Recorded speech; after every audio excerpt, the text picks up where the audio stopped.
خسته حرف و نگاه درا رو میبندم، توی آینه اتاق به خودم میخندم.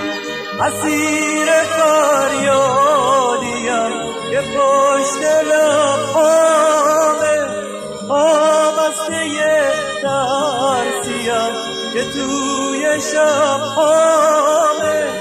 سکوتمو که طلسم میشکنم، من از خودم دل میکنم. سکوتمو که طلسم میشکنم، من از خودم دل میکنم.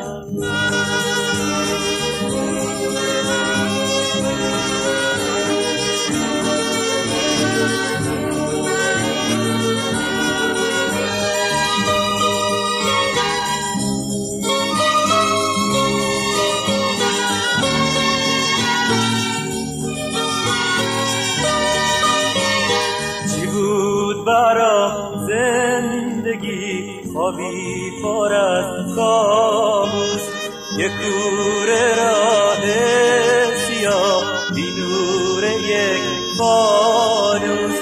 چرا باشم تو بازی زندگی، عروسکی بازیچه سرنوشت. چه تلخه ای قصه زشت فرید، مردن تو برزخ به امید بهشت. سکوتمو که طلسم میشکنم، من از خودم دل میکنم. سکوتمو که طلسم میشکنم، من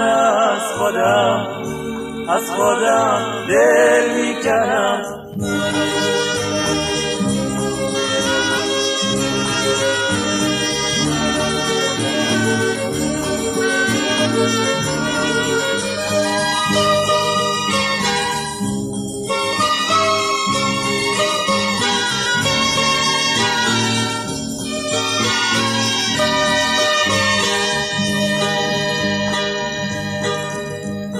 یک شب بارون زده به سایمون خیسه، وقتی که هر سایه ابلیسه.